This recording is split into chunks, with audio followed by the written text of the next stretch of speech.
Dreams rarely survive in the waking world. Nightmares, on the other hand... Hello, I'm Grayson Ottaway. Welcome back. This is Marvelous Videos. Some major things that only Sandman comic book fans know about Dream. While Neil Gaiman's Sandman has been a smash hit on Netflix, fans of the original comic series surely know about the Sandman universe in a much more complex and intricate way than what is just portrayed on screen. Undoubtedly, the show is a wonderful adaptation of the comic series, but it does gloss over some finer details of the comics and even has a few missing gaps. Today, we will especially be looking at Dream's story arc in the Sandman universe and have a look at some of the major things about Dream that only a true comic fan would know. Before we go into our explanation, a very small request. If you like our content, please support us by subscribing to this channel. Small click for you, but for us means a lot. Thank you. Let's go. We shall destroy you. Until that day, Lightbringer. The true origins of Dream. Dream, also known as Morpheus or the Sandman, first came into existence as a part of the Endless, when all sentient life forms on Earth became capable of dreaming. The seven siblings, Destiny, Death, Dream, Destruction, Desire, Despair, and Delirium, together formed the Endless around 10 billion years ago. They were created by Time and Night, who were cosmic entities that wielded far more power than any of their children. However, these entities were not really in touch with the Endless or the mortal world, and only kept contact with Destiny from time to time. Time was introduced as Dream's father in the Overture comics, when the latter seeks the former's help with something. Dream even uses his father's love for his mother, Night, in order to get his help. When the world's first murder victim, Abel, was taken by his sister Death, Dream took him away to the Dreaming.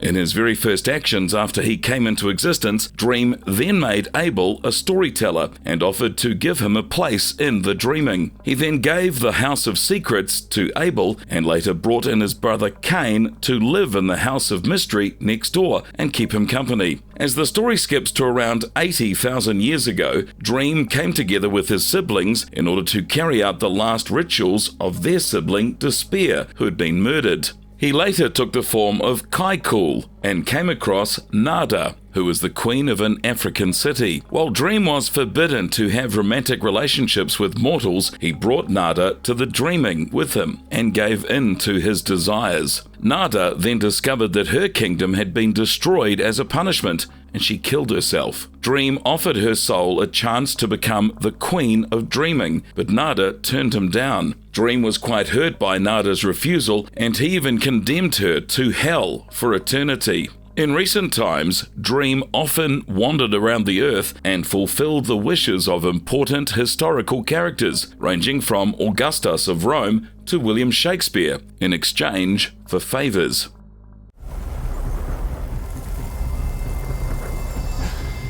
Please. His relationship with his sibling Desire is different from the show. Dream's relationship with Desire on the show primarily centers around Desire's intentions to take her sibling out of the picture. When Dream gets captured for 100 years, the dream vortex of their age, Unity Kincaid, also goes into a deep sleep and loses her entire life. Dream vortexes were quite rare and dangerous, and it was the Sandman's responsibility to kill them before they could do any harm. When Unity was in a deep coma, Desire entered her dreams as a handsome man and fathered a child with her. When Unity's powers as the Vortex were passed down to Rose, Desire had hoped that Dream would kill her, since the Endless were forbidden to spill family blood. Dream then would be condemned for life after killing Rose. In the Sandman comics, Dream used to initially have a good relationship with Desire, but it turned bitter after Desire sabotaged one of Dream's relationships. While Dream considered Desire to be his favorite sibling, Desire was quite hurt by the way her brother acted like he was superior to the rest of them. She then made it her life's mission to bring her brother down and often mocked him for his shortcomings. When Dreams was in love with Kalela of the Glow, Desire meddled in his life and used her powers to make Kalela fall for Stoa, Dream was quite angry with Desire, and he essentially blamed her for instigating this affair. He started resenting his sibling and found it difficult to love or trust anyone again. Dream eventually became a less cheerful person and took on a more closed-off personality so that no one could break his trust again.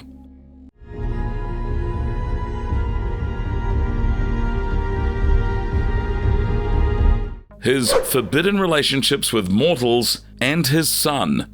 While it was forbidden for the Endless to have romantic relationships with mortal beings, Dream did not pay attention to the rules and engaged in many such relationships over time. He even married one such mortal named Calliope, and she was Dream's only partner who had a child with him. Dream and Calliope together had a son named Orpheus, who grew up in the dreaming along with his father. At Orpheus's wedding, his bride Eurydice tragically died from a snake bite, and Orpheus asked his father to revive her. Dream refused to do so, and Calliope later decided to leave him after seeing the way he treated Orpheus on his wedding day. She insulted him and left the dreaming, but she could not live without him and soon tried to return. However, the guardians at the gate of the dreaming pretended not to know her, and she was unable to reconcile with him. In the meantime, Orpheus's relatives offered to help him and sent him to Hades in order to ask for his bride back. Hades agrees to return Eurydice, but only on the condition that Orpheus must not turn back while trekking away from Hades' realm. However, Orpheus turns back to check if Hades is keeping his word, and the Lord of Underworld then takes Eurydice back into his realm.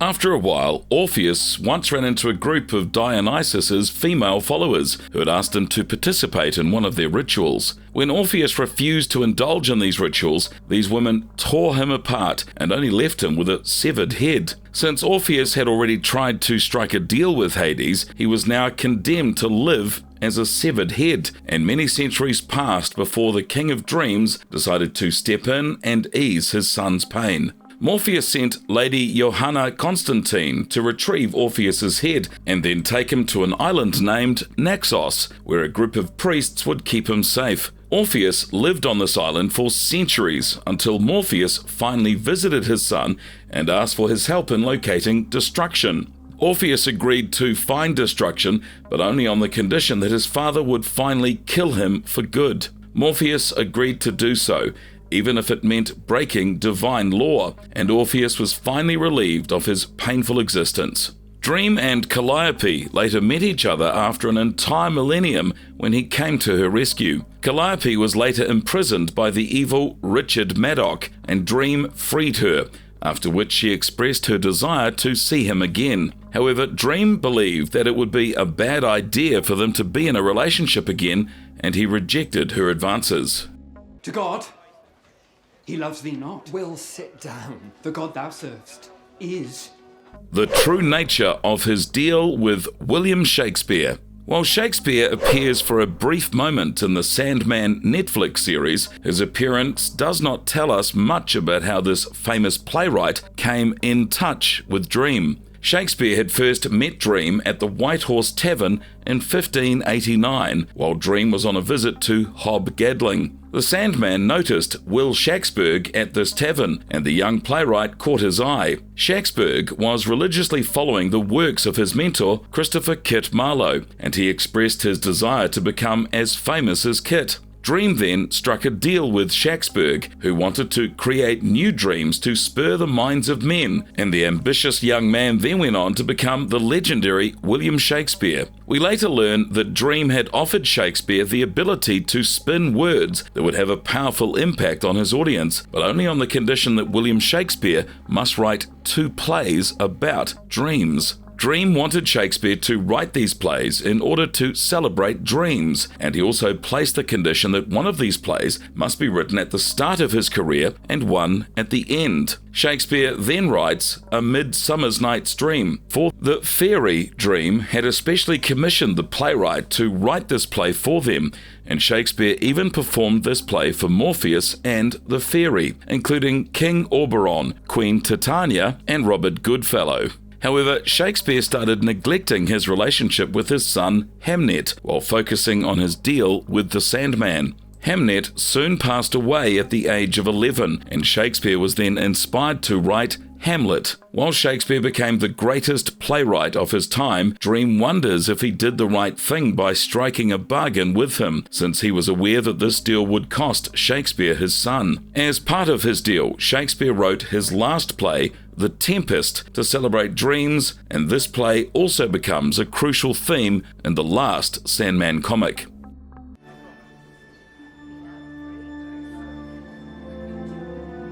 You're late. The multiple aspects of Dream. The Overture comics showed various aspects of Dream existing in one place, revealing that different versions of him can exist in one plane simultaneously. In fact, various aspects of Dream are attracted to a particular planet when even one of them dies a fiery death. Since Dream was an internal and evanescent being, one of these aspects took over the role of the dead one. Though Dream has multiple aspects that differ in their appearance, they all share the view that they are the same being.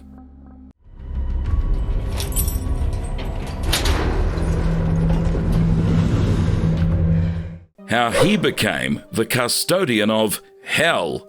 While Lucifer Morningstar plays the role of a key antagonist in the show, the ruler of hell is not the main villain in the Sandman comic series.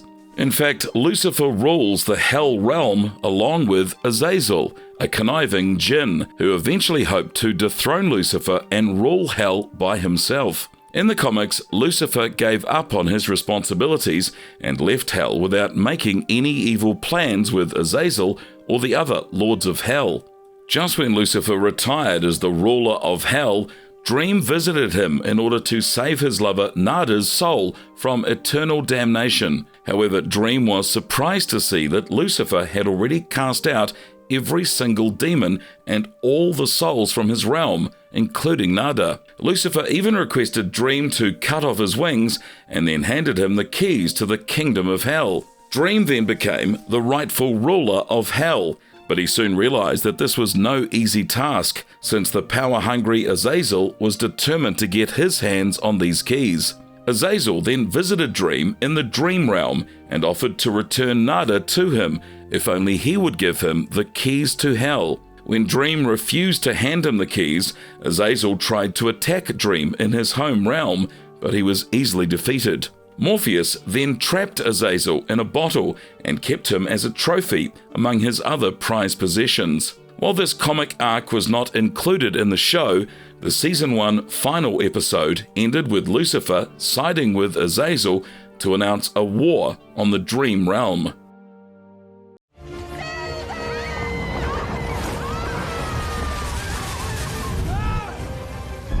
The time when Dream failed to stop a vortex.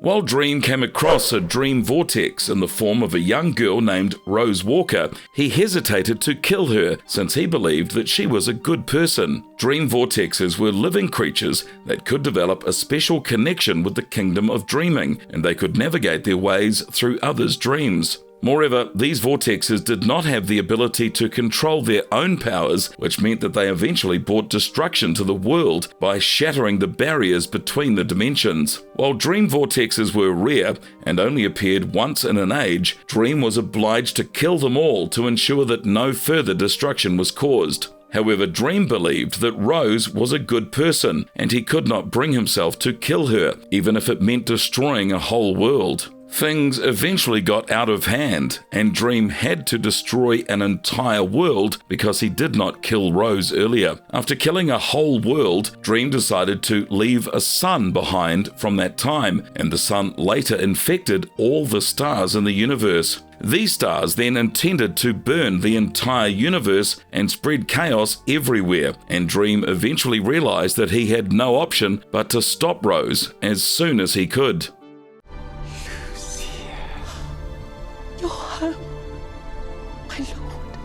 Why the Fates go after Dream. When Morpheus returned to the dreaming after a long time, he discovered that only Lucien was waiting for his return. He further realized that he didn't have any powers left to restore his realm, and he decided to seek the help of the trio known as Fates that represent the past, present, and future. They also had different aspects known as the Kindly Ones and Furies, and they were even known as Moirae. While the Fates could have helped Dream restore his realm, Lucienne warned him that it was very hard to get a straight answer from these goddesses and that they came with a huge cost. Since Dream did not have the resources to summon them immediately, he resorted to regaining some of his powers through a gargoyle named Gregory. Dream had gifted Gregory to Cain and Abel when he brought them to dreaming around 80,000 years ago, and he now regained some of his powers by turning Gregory into sand. Morpheus then collected the necessary gifts in order to summon the Fates, and they did show up.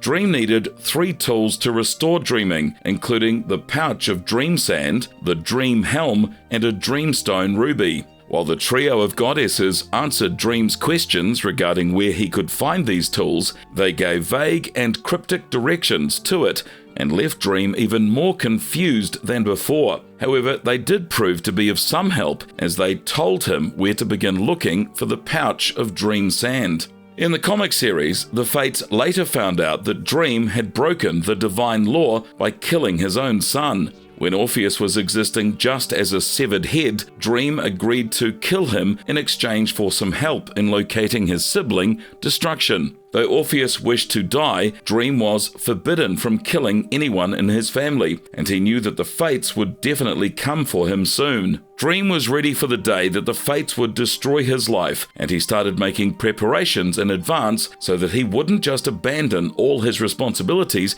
when they did finally come for him. Fate started pursuing Dream and even created a lot of chaos in his realm. They even appeared in a different aspect known as the Furies, and the Furies attacked the Dreaming so ruthlessly that Dream realized that he had no option but to die. After Dream dies, his sibling Death reveals that Dream had been aware of this fate for a long time and that he had actually planned for it all along.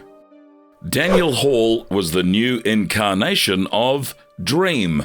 After Dream died, in order to save his realm, several aspects of Dream came together, and a new incarnation of Dream was seen in Daniel Hall. While Daniel has been introduced in the TV show as Lita Hall's son, he doesn't have a huge role in the show so far. Meanwhile, in the comics, Daniel had spent years as an unborn child in the dreaming realm, while Morpheus was imprisoned by Roderick Burgess. When Dream came back to his realm, he allowed Lita to return to the mortal world, but not before warning her that he would come for his son one day. He later visited Lita after birth and named her son Daniel. Daniel then visited the dreaming realm once in his dreams and came across some of the residents, such as Cain and Abel. He was once even kidnapped by Loki and Puck, and his mother resorted to getting help from the Furies in order to locate Daniel. She learned that Dream had taken her son away, so she then made a deal with the Furies, wreaking havoc in the dreaming, which would eventually become the reason for Dream's death. In the meantime, Dream prepares to leave his realm to Daniel before the young boy finally comes across the Fates. When Dream finally passed away, Daniel took his place as Lord of Dreams, but he had his own way of ruling and was said to be kinder than Morpheus.